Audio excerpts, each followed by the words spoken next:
Welcome to the Honest Health Podcast with your host, Jeffrey Burke. Honest Health brings you the brightest minds in the natural products industry, as well as athletes and entertainers. Jeff will keep you entertained and informed while educating on how to be successful on your healthy journeys. Now, here's your host, Jeffrey Burke. Hello and welcome back to the Honest Health Podcast. My name is Jeffrey Burke. I'm so glad you're here. We are doing another Ric Scalzo episode with our herb of the podcast, if you will. We're doing a deep dive into herbs, and we're doing it because of the interest, because of confusion, because there's a lot of people that want to learn more. And I think sometimes we get a little tiny bit of information, but there's so much more information that we could really learn from. So we're going to be doing that. Help me welcome my guest. Hey, Ric. Hey, Jeff. Good morning. Good day. Good morning. And we know you're in Costa Rica. How's the weather down there? It's still dry season here, sunny and beautiful and, really tropical. And I'm glad to be back. Oh, that's wonderful. For people tuning in for the first time, let me give you a great background. It's a brief one because it could go on for days with his amazing things that he has done. Ric began his journey into herbal and naturopathic medicine in 1980. Studying naturopathic herbal medicine, eclectic herbal medicine, Ayurvedic medicine, traditional Chinese medicine, and various diagnostic practices. He received a master's degree in herbal medicine from the School of Herbal Medicine and an honorary doctor of naturopathic medicine from Southwest College of Naturopathic Medicine. Renowned for his innovations in herbal medicine and personal commitment to retaining herbal integrity, today Ric continues to innovate herbal remedies and is a leader in the movement to integrate regenerative agriculture into the world of herbal medicine. You know, you keep so busy, and it's amazing that I actually get to work with you on a daily basis. And to me, it's amazing because the technology has become so advanced and there's so many changes, and to be able to stay on top of it, it's a process. It is a process, but I want to tell you, Jeff, this is my fourth podcast with you. Mm-hmm. And it's all of them have been really, you proceed through the podcast so beautifully and bring out so many key and relevant points. I just want to compliment you on how fluid and effortless it is to be on your show and to talk about these matters. Thank you so much. I love what I do. And I think my whole life I've always been in some form of education, because I think that sometimes we go through life with missing information, and that little bit of a tidbit of information could be the difference in someone's world. So I like being able to get out there and talk and chat, and I've worked my whole life around that. So to me, it's just an easy fit. For me, it just feels natural. Right. No, it's great. Thank you for allowing me to be a part of it. Oh, right back at you, my friend. So today we're going to take a deep dive into ginger. Now, a lot of people know ginger in cuisine, in Chinese food and things like that. A lot of people love ginger, but ginger has a very long history. And it has also, beside the history, it has a spectrum of things that people have used it for thousands of years.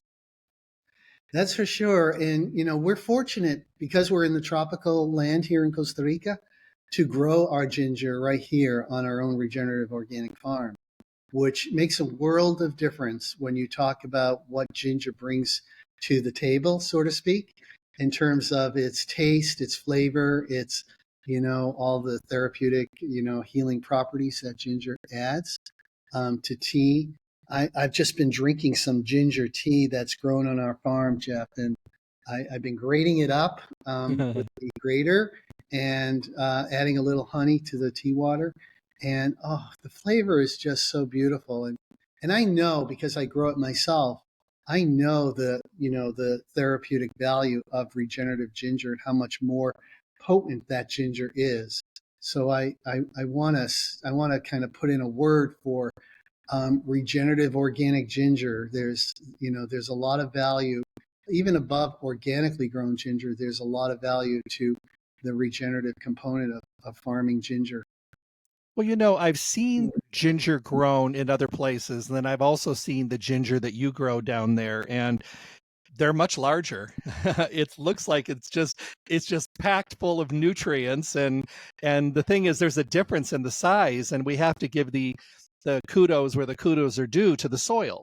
And I think the soil and that wonderful soil food web that's going on in a regenerative agricultural farm really does make a difference. And it's past the size, it's past the health of the plant, it's also the nutritive value that it brings to the table, to your point. Yeah, you mentioned the soil food web and how important this is for ginger, because ginger is, it's one of those crops that is very susceptible to pathogens in the soil, like Fusarium and Ralstonia, which are organisms that really can cause the ginger to rot in the ground. So one way of avoiding that is by growing regeneratively and feeding the soil food web with microorganisms to allow the ginger, the whole dynamic profile of the microbiome in the soil to remain in balance.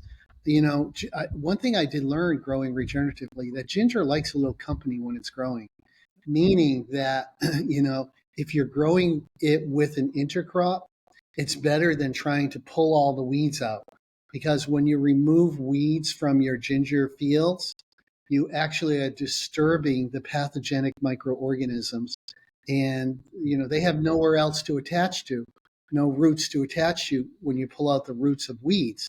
So where do they go? They go to the ginger. So this told me when I started growing ginger a few years ago that we don't grow ginger in clean fields. We grow it with intercrop, and one of the beautiful intercrops is it's called sun hemp in English, and crotalaria in the Latin name. And it's just a beautiful overstory for ginger. It provides a little shade, which it likes, and it provides the dynamic of the right kind of nitrogen for the soil, which attracts and builds the biome in the soil that protects the ginger. Great. Does it also, with the cover crops being grown along with it, add to the way that moisture is held in the soil? Absolutely. And it's a really good point, because ginger is so susceptible to excess water. We really grow it during the rainy season, but it doesn't like standing water. It likes soils that are well drained. So when you have intercrop or cover crop growing around your ginger or within your ginger, it's going to absorb. Those crops are going to take up some of that excess moisture. So it's not sitting in like a pool.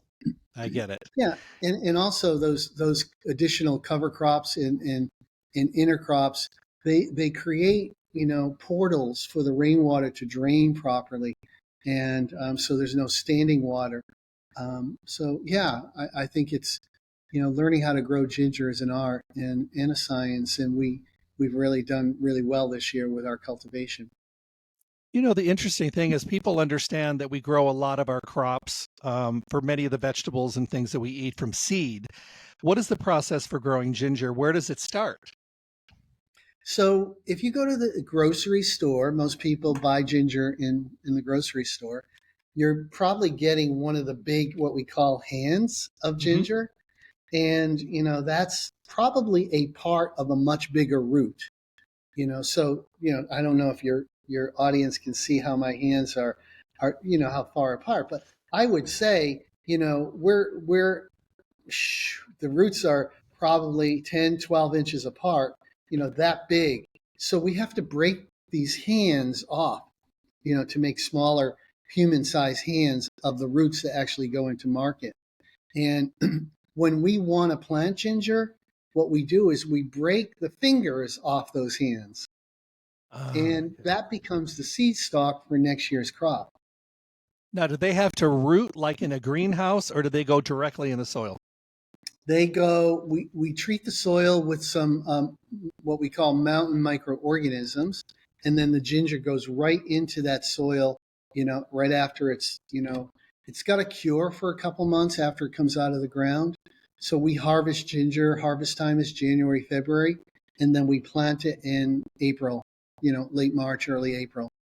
Okay. So now the seed stock for our ginger is cured, And we're almost at the point in mid-March. So in 2 weeks' time, we'll start planting ginger again. How close do you plant the plants together? Was it like about a foot? Yeah, I think our plants are probably about 8 to 10 inches apart, plant to plant, and 2 rows per bed. We grow them in raised beds. And so that seems to be the best, growing practice for our farm. And planting to cultivation is how long? It's a 9-month crop. So we plant it at the end of March and we're harvesting it at the beginning of January. Okay. And, we might harvest January, February, and early March. But by early March, the harvest is pretty much done. Yeah, I saw the most recent video, and I watched it like 5 times. It's just so amazing to see this absolutely beautiful crop. In my mind, all I could imagine is the aromatics going on inside that room with all the smell of ginger. It's potent. I'm sure. I'm sure. People today are using ginger for a lot of different things and a lot of different reasons. Why do you think ginger has been able to sustain such an incredible longevity in the area of I guess, herbal medicine or herbal alternatives or health and well-being?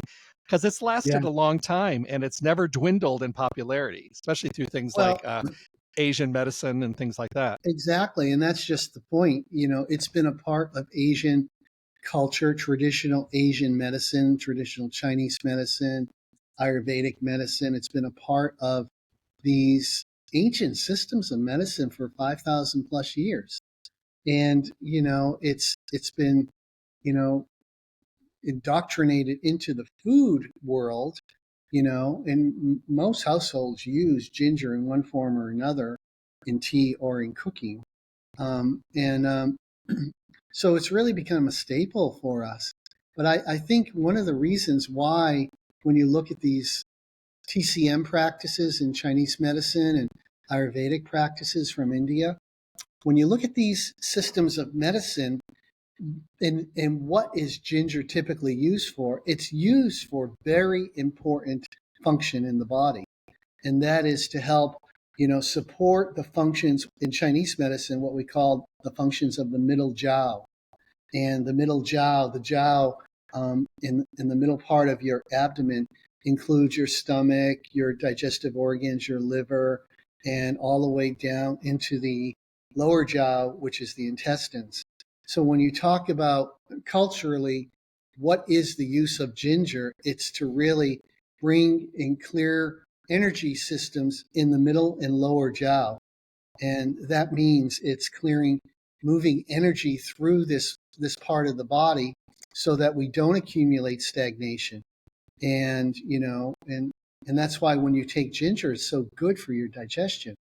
And, I can tell you, if you wish, my philosophy on creating formulas for, that are going to target the digestive system or target the pelvic system, I always include ginger because ginger acts as a lead sheep and it brings the herbs to those parts of the body. So if it's a digestive formula, you'll see ginger in the formula as a lead sheep and as a sort of a micro stimulant to the formula. If it's a pelvic formula for women's health, I'll add ginger to the formula to help promote blood flow and circulation to that part of the body to help clear stagnation. People in parts of the world, ginger is, of course, a culinary delight. And it's something that dances on the palate. It's very familiar. It's very pleasurable.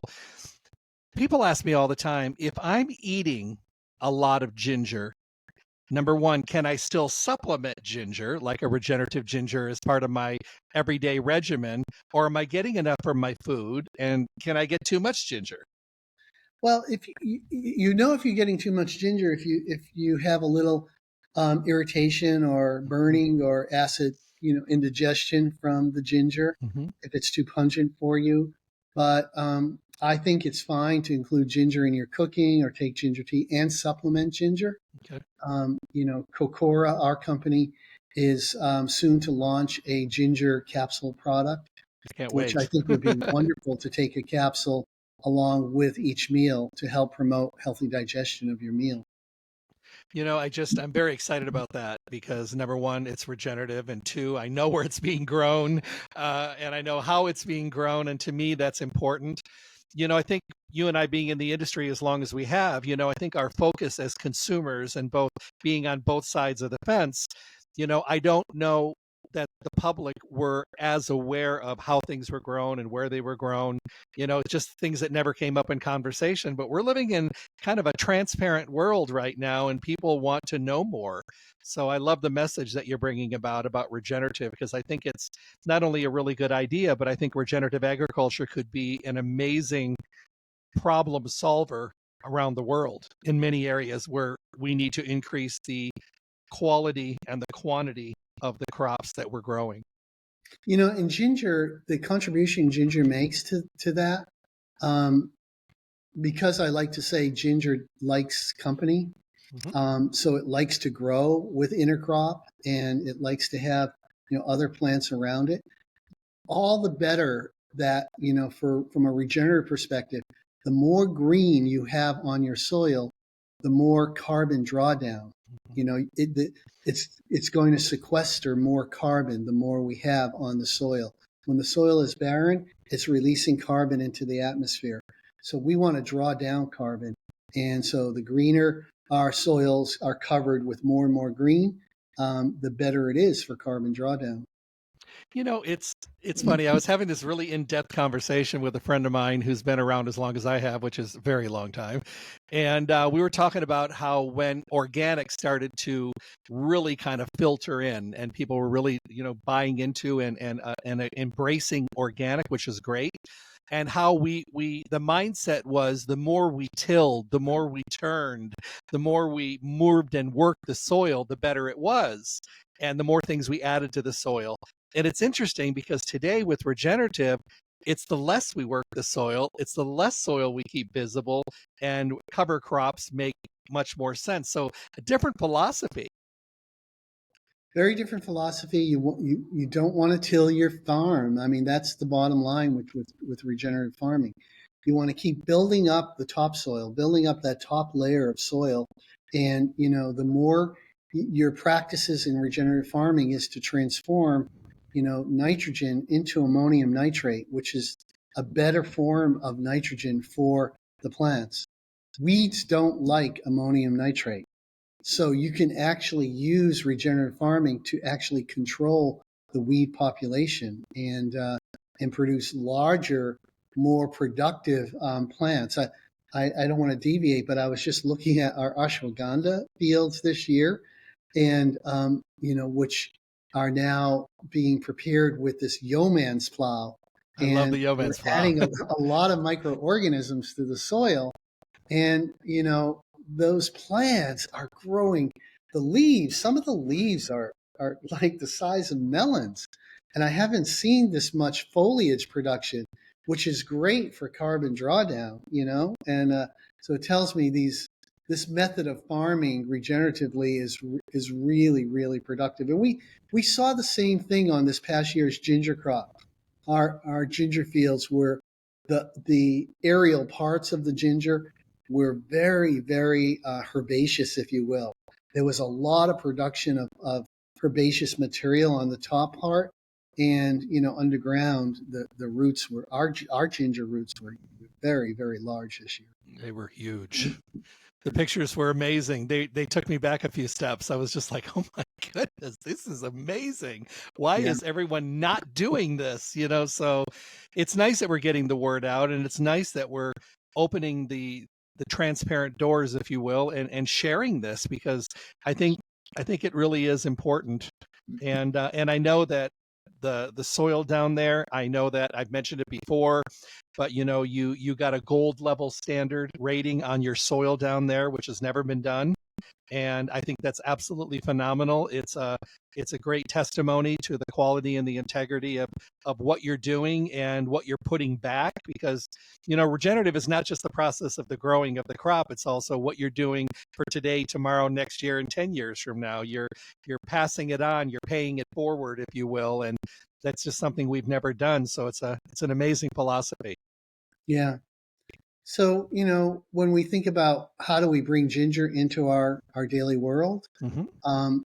right now I use ginger a lot at home. So I just mentioned how I use it as a tea. I grate it up, put it in a tea ball, and I use a lot of fresh ginger.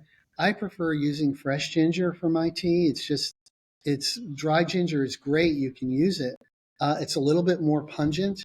So I like the more flavor of the aromatics of ginger in my ginger tea. When I'm using ginger for cooking, which I do almost every dish I make, I'm creating, I'm grating ginger for my fresh dishes, and lots of it. Some people are just like, "Wow, that's a lot of ginger you're putting in That's your me your." too. I mean, when I make what is it, the um, uh, chicken dish with a curry, butter chicken. I don't know Oh, if you've ever made butter chicken, but I make it from scratch. wow. And the recipe calls for a lot of ginger and a lot of garlic. But when I'm grating ginger for butter chicken, I'm putting a lot of ginger in there, I love it. and it makes the flavor so beautiful. I grate my ginger as well. So I'm in the same place as you. And I, of course, use way more, but I love it. I started putting grated ginger in my water bottle for my colder water. Oh, So I mean, nice. yeah, Yeah. and I wasn't sure how that was going to work, but I'll tell you what, I mean, even if when I'm drinking it, I swallow some of the ginger, I mean, I don't care. I'll just put more in the next bottle. But it Well, really has turned my water into something different. well, that's interesting, Jeff, because I'm always telling people don't drink cold or ice drinks. Hmm. It's just, it creates stagnation. So you've just hit on something about, well, how to change the property of cold water to something that's, mitigate the effect of coldness. And yeah, I love it. Adding fresh ginger to water, it's a great concept. In my crazy mind, it was my way of, because I do drink my water cold.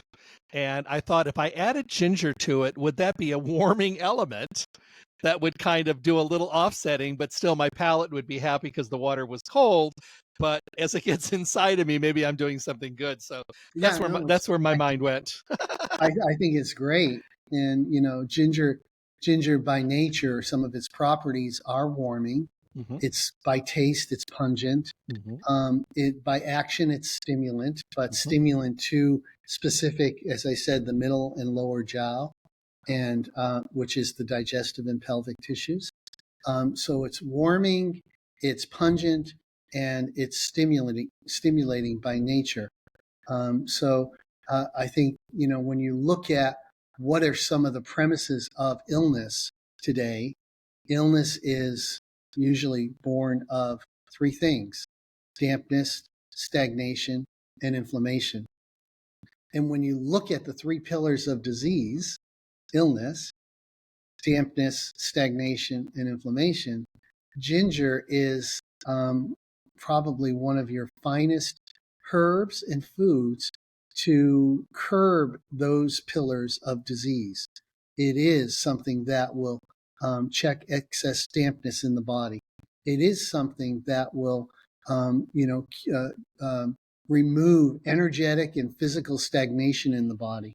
And we all know ginger is wonderful for inflammation.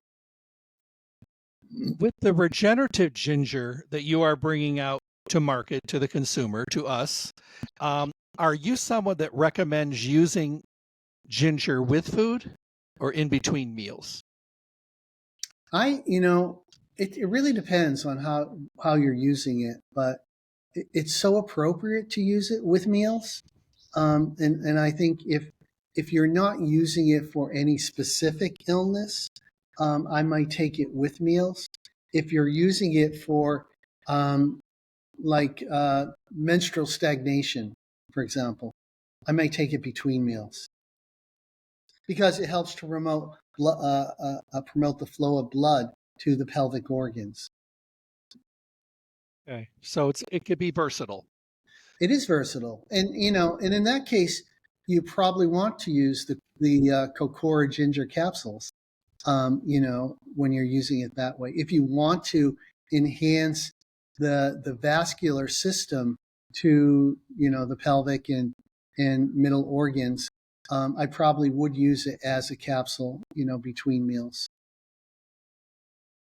It's really interesting when a friend of mine went to study in China, and he was there for a year, and he was studying with Ayurvedic practitioners, and he was studying with like 8th and 9th generation traditional medicine physicians, and he had a translator that went with him. He could understand some, Mandarin, but not a lot. And he said it was so funny because they were there in the first 2 weeks. He was wanting to learn this, this, and this, and they kept saying, ginger's first. They spent 2 weeks on ginger before they went to the next herb. And he thought that was kind of overkill until he said, until I had this amazing understanding and I walked out of Ginger 101 with so much information that I never knew. So ginger's got a great story to tell. Yeah, it does. And, simple things.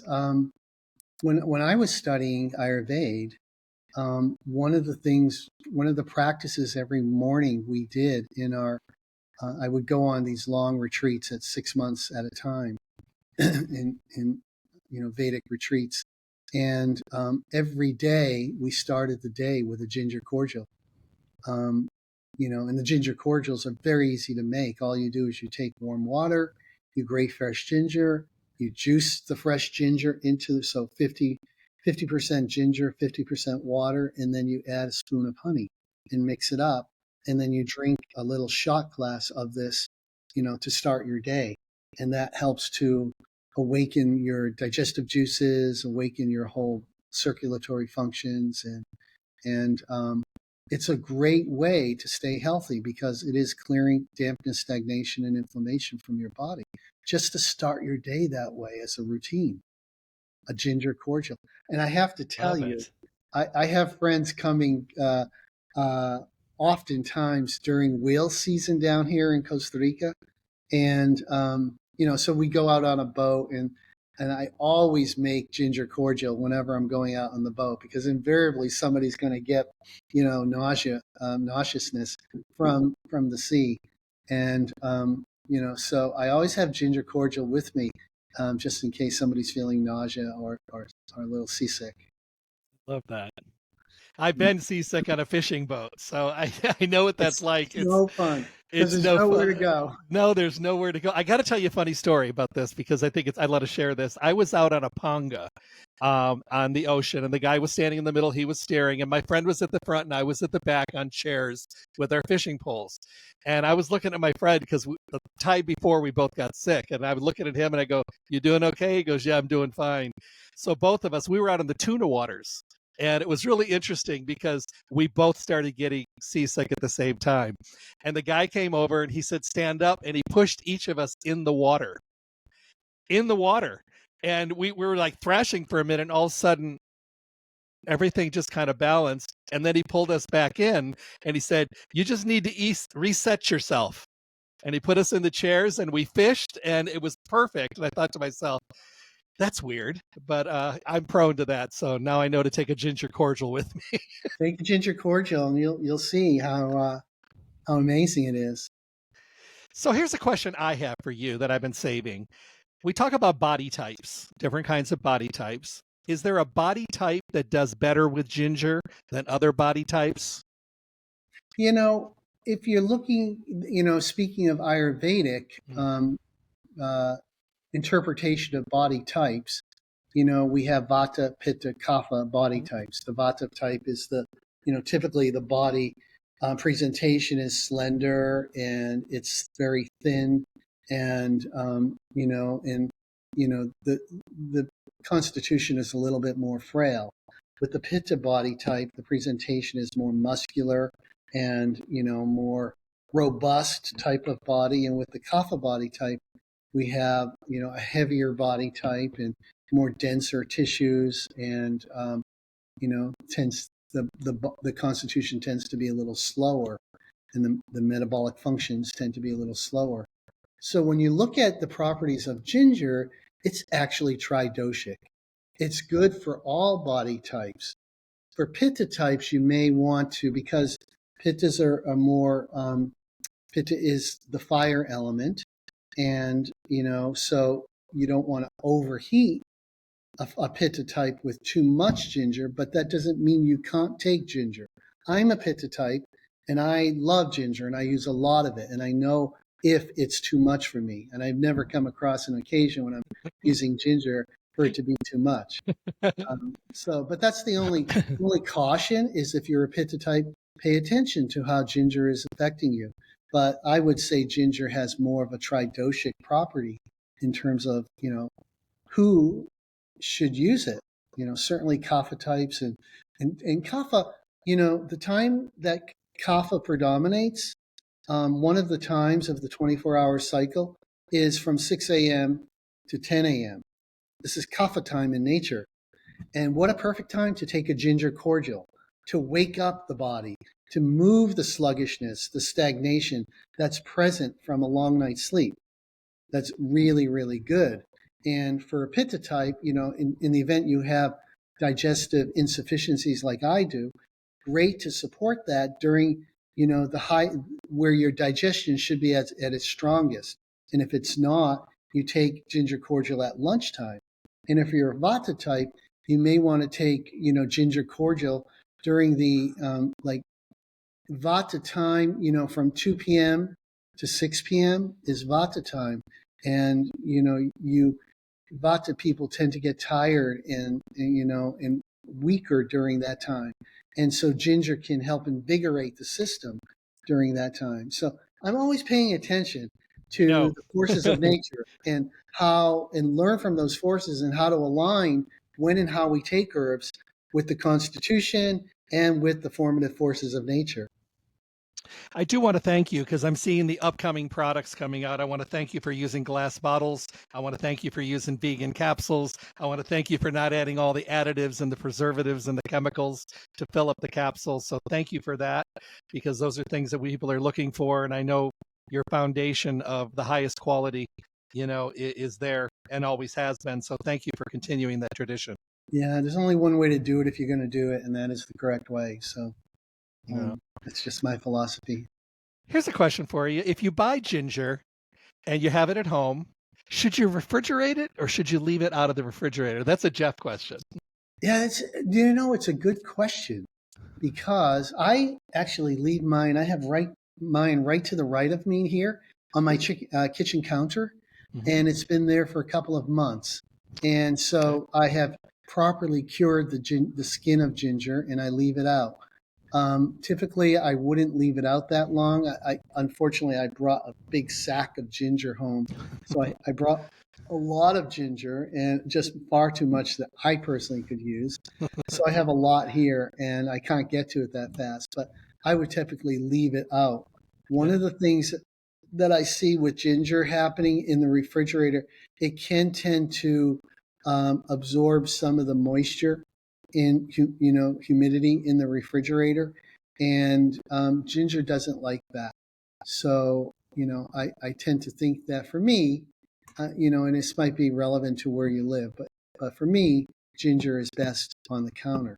And I know in health food stores you'll see it in the grocery section, in the produce section that's chilled or cooled down. That's where you'll see ginger. But I think, at the end of the day, when you get home, if it's not moist, keep it on the counter so it doesn't get some mold, growing to it. Is there an age cutoff for supplementing ginger? Is it good for children? And when can people start using, let's say, capsulated ginger in their vitamin nutritional regimen? I think probably after 12 years old, maybe 15 years old, you can start taking encapsulated ginger to support your, the reasons why you want it. And certainly,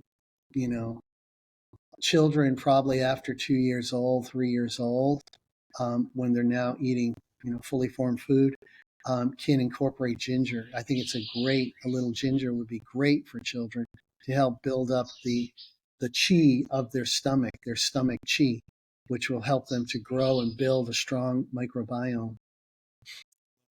Some questions I'm throwing at you because these are things that I get asked, and I haven't always answered them the way that I think I should because I haven't researched them. So thank you for that. Yeah. So to kind of And summarize ginger. also, Jeff, can I just go Yes, of back to that course. point? Yes, please. Children tend to make mucus for a living. Yes, this is true. And I don't mean that in a derogatory way. That's No. just part of our mucus system growing up. So ginger is a beautiful anti-mucosal herb. So it helps to check a lot of the excess mucus production. For children, making mucus is part of advancing the whole digestive apparatus.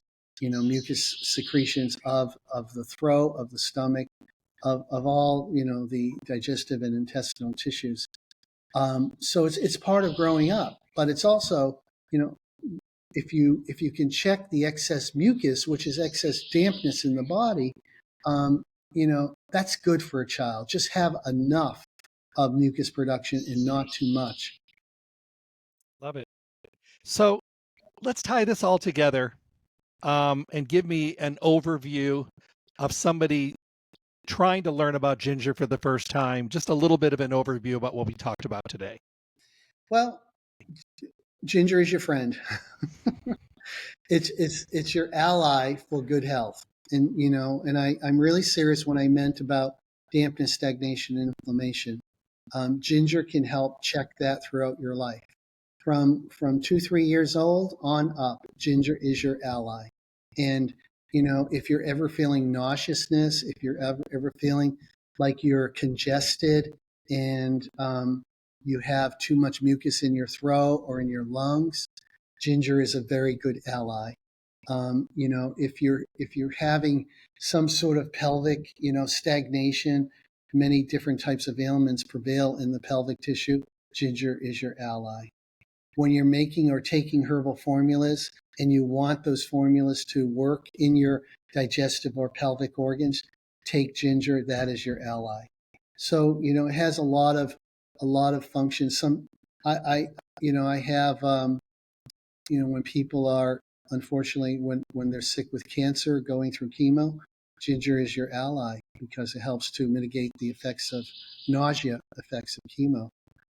So there's a lot of value throughout life. In good times and in unhealthy times, ginger can be your ally.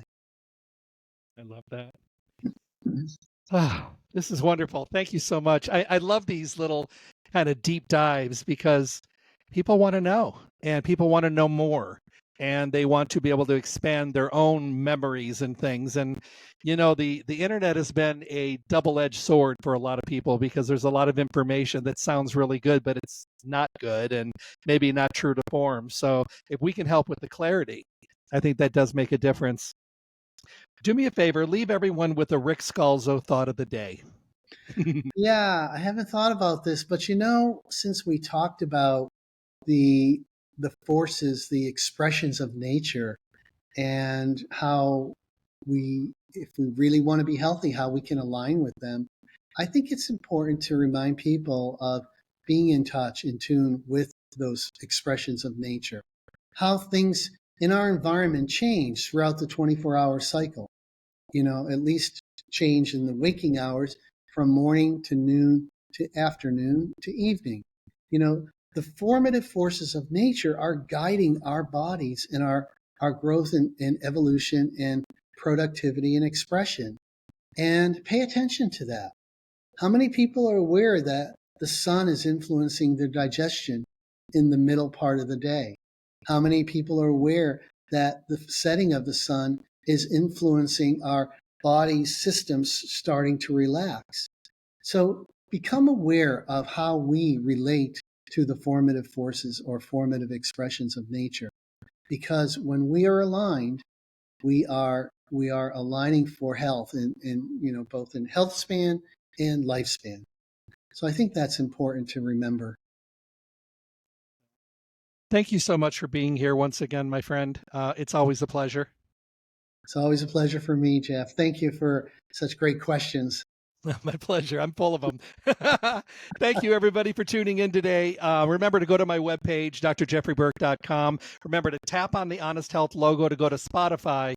This is a great platform if you just want the audio. Maybe you want to listen to it around the house or when you're driving or on the treadmill. But you can also tap on the YouTube and go right directly there and watch the interview, which I would recommend. And make sure you follow and stay in tune. And in regards to Ric and Kokora, make sure you go to all their social media platforms, Instagram, Facebook, LinkedIn, and follow them, because you're going to see all the amazing things coming out of Costa Rica that I think you're going to absolutely love. You want to stay up to date, so make sure you follow Kokora. Have a wonderful day, everyone. Thank you again, Ric. You're welcome. Thanks for having me. My pleasure, sir. Stay tuned for more information from the Honest Health Podcast with Jeffrey Burke. And make sure to check back often for interviews and conversations from the guests we all want to hear from. I'm John the Announcer. Thanks for listening.